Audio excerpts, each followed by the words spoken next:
And I ask you to please join me in welcoming our first speaker, Sasha Costanza-Chock. Welcome, Sasha. Thank you so much, Nash. It's really a pleasure to be here. I'm actually not currently Associate Professor of Civic Media at MIT. I'm a Senior Research Fellow at the Algorithmic Justice League. But I'm really glad to be here. I'm just going to get my screen share started. 1 second.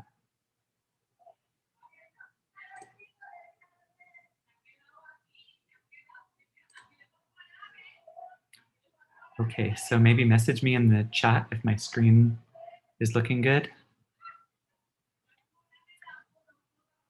So I'm a white non-binary femme with dirty blonde hair and an overgrown DIY side cut.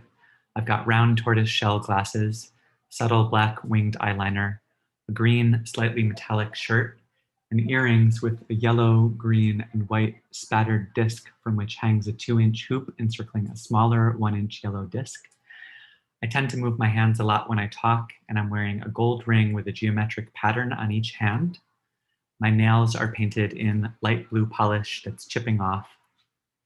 And behind me is a black virtual background with illustrated tentacles curling around the frame and outlined hands stretching towards one another. It's an image from the Oracle for Transfeminist Technologies, illustrated by Clara Juliano for Coding Rights, the Brazilian hacker feminist organization.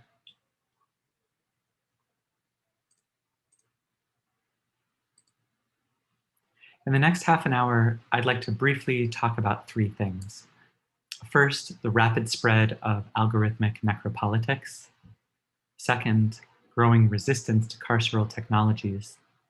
And third, the need to actively envision and build radical futures, including community-controlled technologies through liberatory processes and design justice.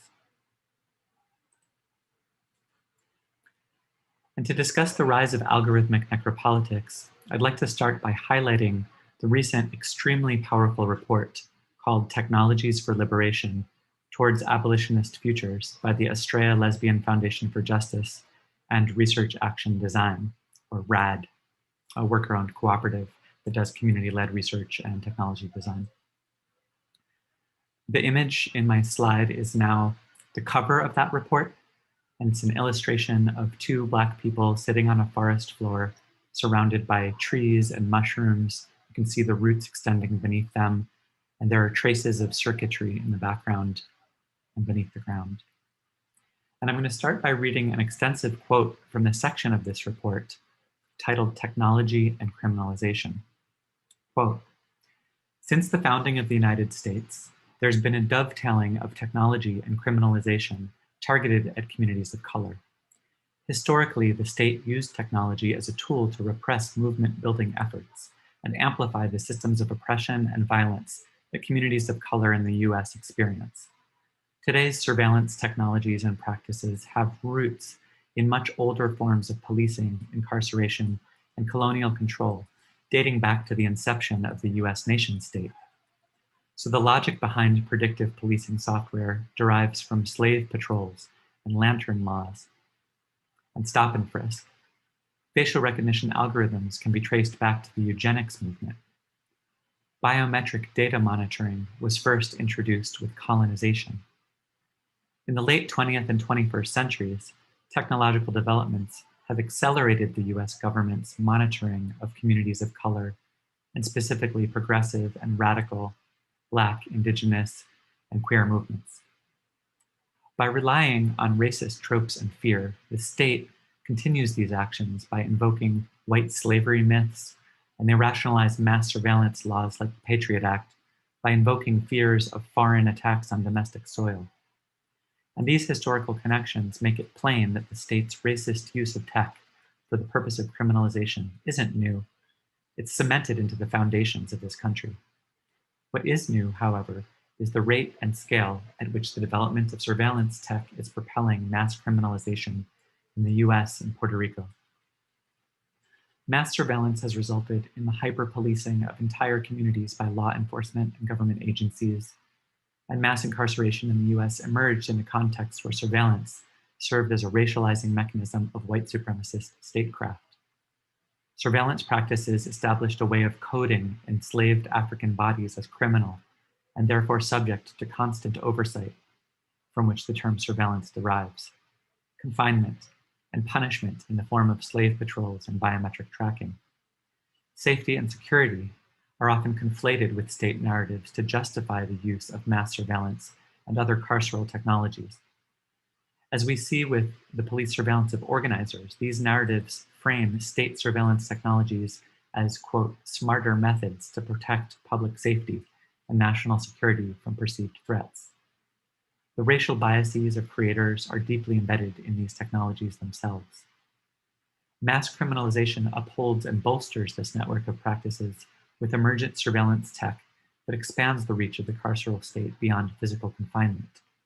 So in its current manifestation, mass incarceration is a set of policies that's caused an enormous rise in the number of Black and brown people in prisons and immigration detention centers. And in 2020, more than 2 million people were incarcerated due to this system. And I'll also note with more than 7 million more tracked and monitored. The collaboration of state and corporate actors pushes mass criminalization into overdrive. And the tactics that are used to track and surveil migrant communities, protesters, and sex workers are examples of the ongoing threats that these communities face. The Trump administration increased attacks on open source technologies that movement orgs rely on for safety, and that intensifies the threat of state-based violence. And side note, we have yet to see what the new administration is going to do in that respect, although there's a lot of reasons to not be too optimistic. So surveillance capitalism, as Shoshana Zuboff calls it, propels and extends the structure of mass criminalization of communities of color in the United States. Now I've moved to a new slide. The image is an illustration of Achille Mbembe. A bald Black man in a suit and black glasses stands against the backdrop of an ocean. An orange life vest floats in the front. A small boat with about 20 people crowded in floats in the background, and in the distance there's a larger boat that appears to be a Coast Guard approaching. So 2020 was a year that capped a long, steady spread and adoption of what Sophia Noble calls algorithms of oppression across many domains of life. Surveillance is nothing new, and these new technologies extend underlying patterns of racial capitalism, cisnormativity, settler colonialism, ableist supremacy, and so on. But that said, the pandemic certainly brought algorithmic necropolitics into stark relief. Necropolitics is a term developed by Cameroonian philosopher and political theorist Achille Mbembe to describe the various kinds of social and political power that dictate how and whether people live or die, and under what conditions their bodies will exist. So for an example of algorithmic necropolitics in the last year under the pandemic, we could look to Massachusetts and look at the crisis standards of care. The proposed crisis standards of care was a necropolitical document that laid out the algorithm that would allocate scarce resources, ventilators, to some bodies and deny them to other bodies. It's about race and disability because this standard of care used a point system that was implicitly racist and explicitly ableist. Implicitly racist because it pretended to be colorblind, despite everything we know about how social determinants of health, especially race, structure risk for conditions that are considered comorbidities for COVID-19, like diabetes, lung disease, and cardiac disease. And it was explicitly ableist because many impairments would give patients a higher point score and thereby reduce the likelihood that they would be assigned to a high priority group and receive ventilators or scarce care. So basically, the system was set up to say people with particular impairments' lives are less valuable and should be deprioritized for care. I'd like to also note here that Schmidt, Roberts, and Inayanya published an in-depth analysis of New Jersey's crisis standards of care algorithm. It was basically identical to the Massachusetts standards. That paper is called Rationing Racism and Justice, Advancing the Debate Around Colorblind COVID-19 Ventilator Allocation. It was just published in January 2021. Other examples of algorithmic necropolitics are predictive policing, recidivism risk scores, gang databases. And the work of Dillon Sung and the Stop LAPD Spying Coalition that we're going to learn more about today exposes the workings of these necropolitical socio-technical systems, thereby making it more possible to fight the development and spread of those systems. And I should also mention that R. Joshua Scannell wrote about algorithmic necropolitics in Ruha Benjamin's edited book, Captivating Technology, back in June 2019. And Rashida Richardson published an article about government data practices as necropolitics in October of 2020. In the last year, we could also talk about the disproportional death rates of app-based delivery workers, Amazon warehouse workers, and other service workers, in parallel to the booming stock market that's reached record highs and Bitcoin above 50,000.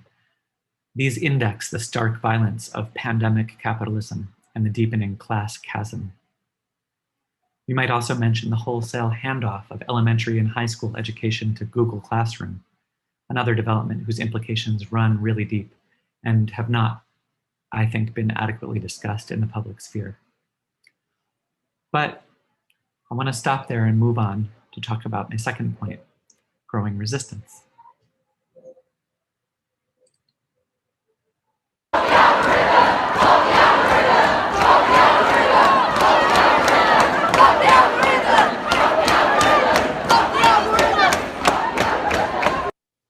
So we've just seen a short clip of hundreds of students in the UK chanting "fuck the algorithm" as the speaker has just finished talking about losing her place at medical school because her exam scores were downgraded. There's a brick building in the background. There's people sitting and standing, carrying signs, and they're chanting, as we heard. In August 2020, students in the UK protested against A-level exam results that relied on an algorithm to predict what their scores would have been if they'd been able to complete their terms. The terms were cut short because of the pandemic. After widespread mobilizations, the results, which replicated class and race inequalities, largely based on people's location or basically zip code, were rolled back. And I use that to introduce the second part of this talk about growing resistance to carceral technologies. And here, the slide is an illustration of 3 Black and brown people of various genders from the shoulders up from the shoulders up side by side. There's blue plant-like tendrils extending from their heads upwards, and those tendrils bend back down to connect the 3 of them together. And the words movement, strategy, response, and resistance appear in white behind them. And this is an illustration from the Technologies for Liberation report from the Australia Lesbian Foundation for Justice and Research Action Design. And so in this second part of my talk on growing resistance to carceral tech, I think I want to encourage everyone to dive into this report because it's really wonderful and it's very in-depth. And it's crucial that we understand that we're in a moment of growing awareness of and popular resistance to carceral technologies. We've seen a string of municipal bills to ban or create moratoria on law enforcement use of facial recognition technologies. We've seen the introduction of a federal bill which would place a moratorium on facial recognition technology and other forms of biometric surveillance. We've seen huge moves from the Tech Workers Coalition and #TechWon'tBuildIt, with employees at major tech companies like Google and Microsoft and Amazon walking out in the thousands to protest racist and sexist behavior by their companies and to protest against their companies taking contracts to build particular types of surveillance or military systems. We've seen organizing, we've seen walkouts, we've seen the formation of the Alphabet Workers Union, where Alphabet is the parent company of Google. We've seen strategy of organizations like Mi Gente putting together the No Tech for ICE work that's been building over the past few years, where they're mapping out the network of vendors that provide the surveillance and tracking systems that are used to identify, round up, detain, and deport undocumented people. We've seen campaigns among student organizers supported by and scaffolded by the work of groups like Mi Gente and others in No Tech for ICE to refuse recruiters. So at recruitment fairs on college campuses, telling recruiters that they're not willing to work for their companies if the companies are taking contracts to detain and deport people and lock people up in cages. Of course, we've also seen some backlash. So we've seen Google firing Dr. Timnit Gebru and just recently others on the ethical AI team for exposing some of the ways that the practices inside Google are not particularly ethical. We've seen the Carceral Tech Resistance Network advance an abolitionist framework with an analysis and practice rooted in tech organizing communities. There's the growth of community-controlled archives and research as a strategy for resistance. And I've already mentioned that we're going to learn more from Rapid Response Fellow Dillon with the Stop LAPD Spying Coalition, who are creating community-controlled archives to expose the workings of carceral tech in Los Angeles. There are organizations like Tech Inquiry that have created easily accessible tools to look at and track and map out the network of contracts and state agencies and the tech firms that they're working with to create and build military and carceral technology, or power mapping of the 1%, like the littlesis.org project. We've seen research like that produced by Coding Rights in the new report, Facial Recognition Software and Trans Identity Verification, that is coming out of Brazil and looking at the fight by trans and gender nonconforming people there against state attempts to reduce human gender diversity into binaries that have been replicated through historic processes of settler colonialism and erasure of gender diversity. And I'm going to show now a trailer from the film Coded Bias, and I'll explain more about why I'm showing that in just a moment.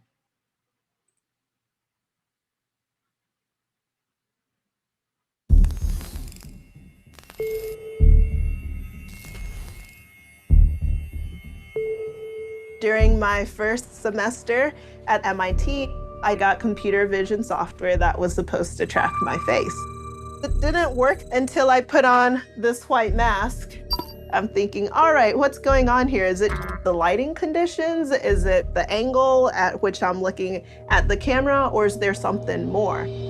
That's when I started looking into issues of bias that can creep into technology. Our ideas about technology that we think are normal are actually ideas that come from a very small and homogeneous group of people. Vast amounts of data at incredible speeds. Everybody has unconscious biases, and people embed their own biases into technology. This kid got stopped as a result of facial recognition misidentification, and then used that as justification to search you. This is an innocent child. Racism is becoming mechanized. Systemic issues are only going to be hardwired into new technologies. It's not just face classification, it's any data-centric technology. Every day, we are all being scored. Who gets hired, who gets housing. I am making predictions for your life right now. The people who own the code deploy it on other people, and there is no accountability. Management at Atlantic Towers wanted to install the facial recognition software. Pretty much turn this place into Fort Knox. The technology is being rapidly adopted, and there are no safeguards. We are socially controlled in a way that we don't see. Technology that analyzes faces could be biased, but the company is pushing it anyway. What demographic is it most effective on? White men. Show me that it's going to be fair, that it's legal, before you put it out. That's what we don't have yet. It's going to take people coming together, striving for justice in this age of automation.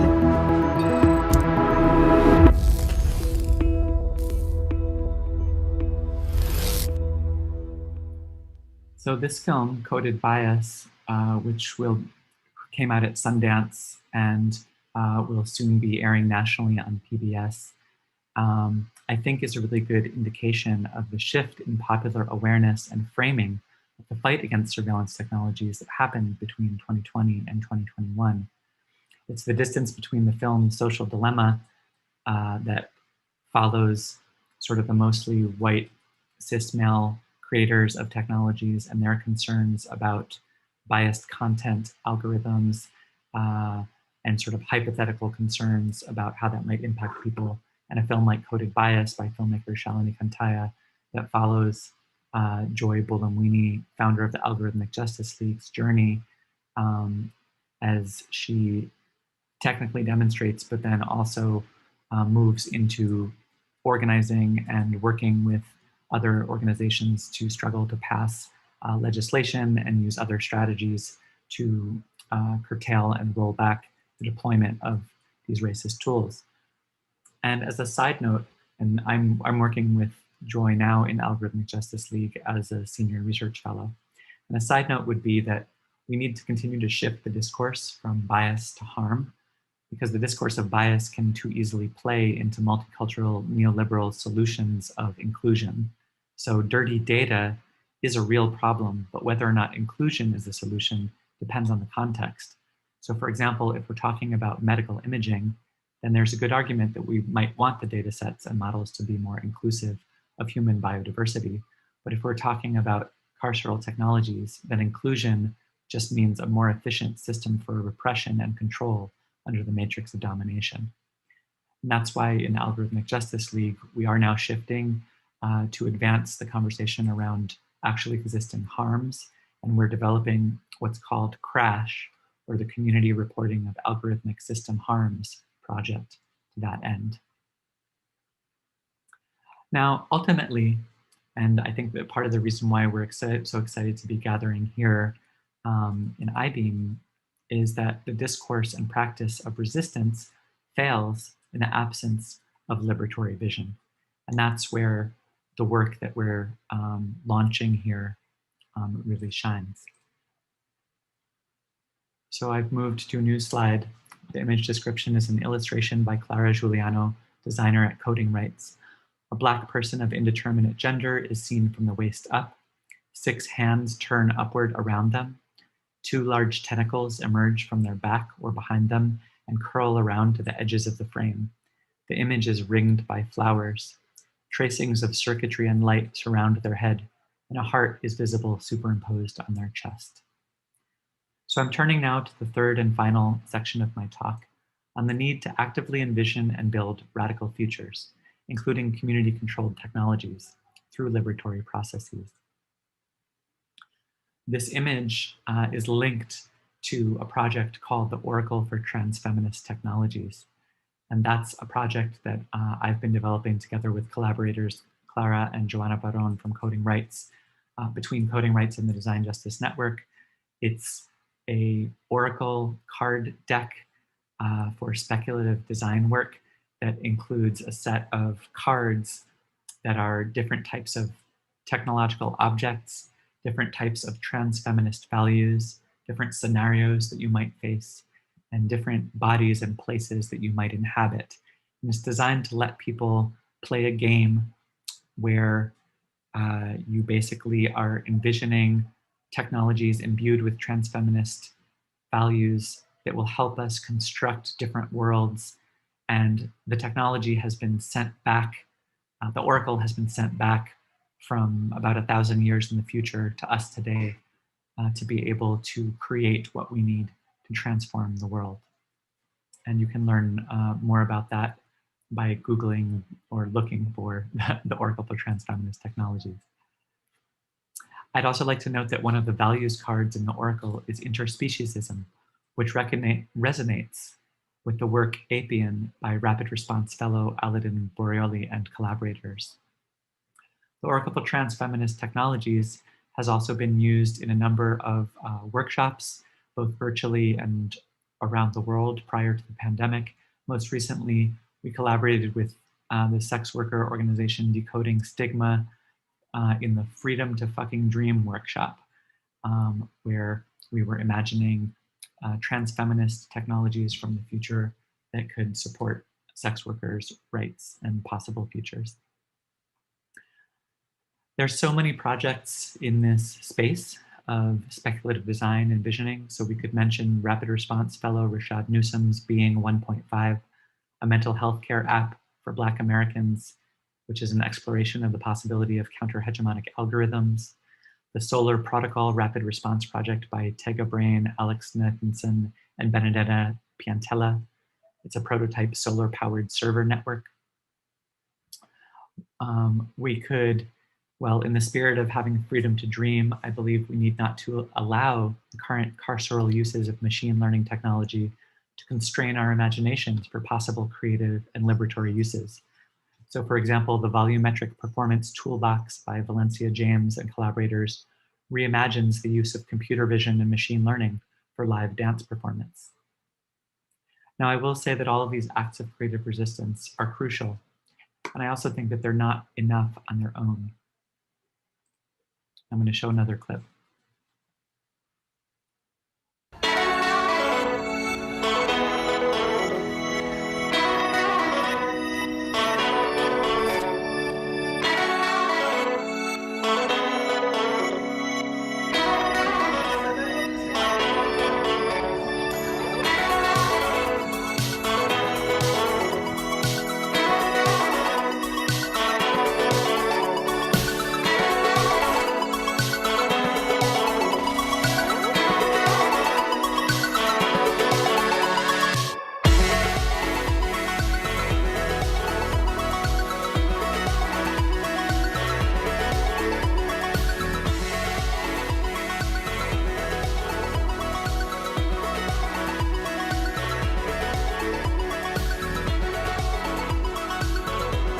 We can help.